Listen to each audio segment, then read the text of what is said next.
Two-time unified champion Winky Wright had some of the most beautiful defense ever seen in the ring.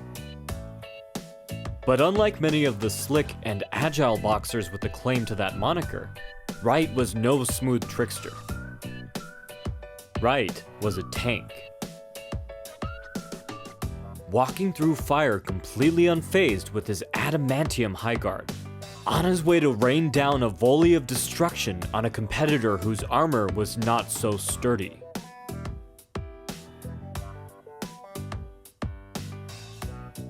The more you watch him, the more Wright seems like a contradiction. One of the most defensive, closed-up boxers when his guard was up.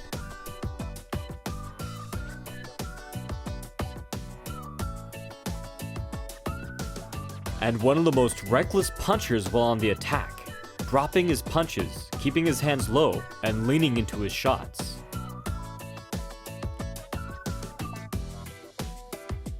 So let's look at his impenetrable guard first, and how that guard created unique opportunities to counter and build on those counters. Although it may seem like he was simply absorbing punishment, Wright was usually only taking a marginal amount of force on his high guard, and this was in the long run often more damaging for his competitors than for him. By allowing them to unload, he drained their energy, lulled them into a false sense of security, and enticed them to open themselves up. Broadly speaking, there were three concepts that Wright employed to create his well-developed high guard. The first and least used method was to simply block, brace, and take the punch. This was the most damaging tactic for him, and sadly, the one that many novice boxers operate at all of the time. It saved Wright from taking a direct punch to the face, but if you use this tactic exclusively, you'll find it gets tiring quickly and comes with a number of problems. The second method was for Wright to make subtle arm adjustments to diffuse and deflect his opponent's punches, or even knock them off course. The most basic of these was to just narrow his guard to block a straight, or raise or lower one arm to defend and deflect.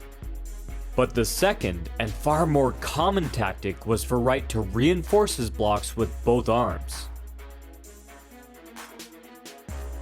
crossing one over to act as a sort of small forearm parry. This strategy is incredibly simple and effective, but it is also dangerous, as it relies entirely on reflexes, so mistiming it could result in Wright taking a clean shot. However, when done correctly, Wright received near zero damage or impact, and was able to further trap and throw his opponent's punch off course while pressing forward. Notice how Wright keeps his guard attached to his opponent's punch, throwing it off course even further. Sometimes Wright would even throw both arms out in front of him away from his face, something that's usually a bad habit amongst novices, but can be used effectively by pros.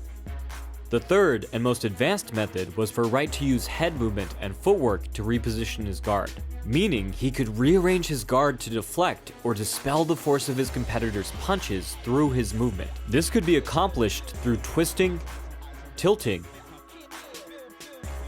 or pulling. Notice how when Wright turns in time with his competitor's punch, that one forearm now works like a parry, and the other works as extra protection.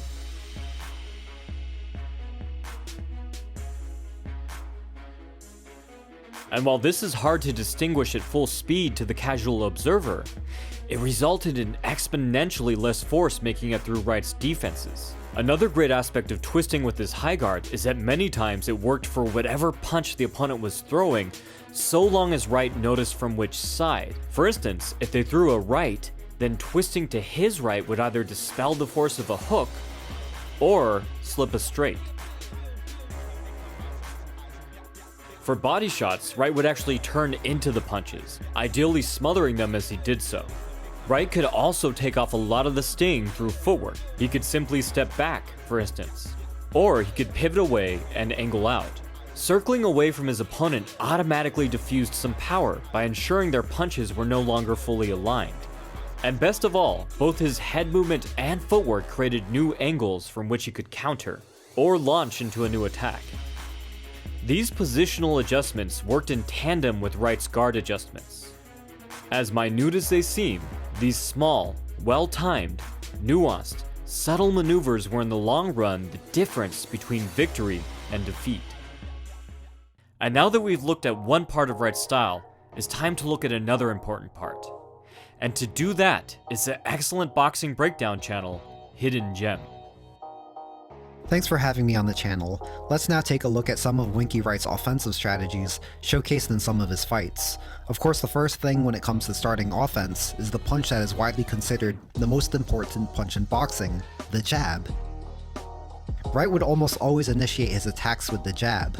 Despite him being a southpaw, Wright even liked to initiate with the jab against his orthodox opponents. This isn't common in boxing, since lead hands in open stance matchups line up with one another and act as a natural obstacle for the jab. So while Wright's strategy of almost always setting up his offense with the jab is widely considered good fundamental boxing, when it comes to high-level boxing, many of us know anything repetitive or predictable is likely to be timed and countered by a smart opponent. However, not all jabs are one and the same, and Wright would mix up the delivery of his jab using different footwork techniques to throw off his opponents and remain unpredictable. This is how Wright found so much success using the jab so much throughout a fight. The first technique is a long-range step jab, which he uses early in fights to pressure his opponent's back. This catches many of his opponents off guard because of a quick and deep step in with his lead foot that covers more distance than they likely expected. Wright even slips his head after jabbing as a built-in defense to remain defensively responsible, and this is a common step jab that every beginner is taught. The second technique he would utilize is a jab off of what's known as a Dempsey drop step or falling step. This is done by shooting the jab with his weight being driven off of the lead foot. There are many other videos that go in depth explaining this technique. Even though this isn't a common technique for throwing the jab, it works well in conjunction with his step jab because the step jab is thrown with the weight on the rear foot so that he could push off of it. When Wright conditions his opponents to expect the step jab when his weight is on the rear foot, they won't expect the jab to come when his weight is on the lead foot after stepping forward. Once his opponents start getting the timing down and start countering these jabs, Wright switches it up and shoots his jab with a hop step with both feet.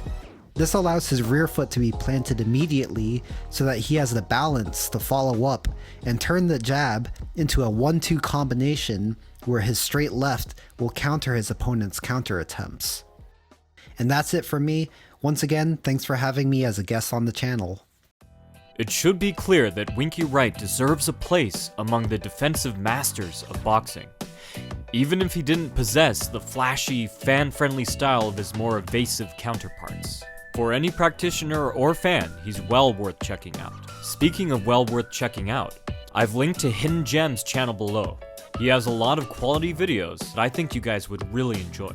From the Modern Martial Artist, this has been David Christian, wishing you happy training.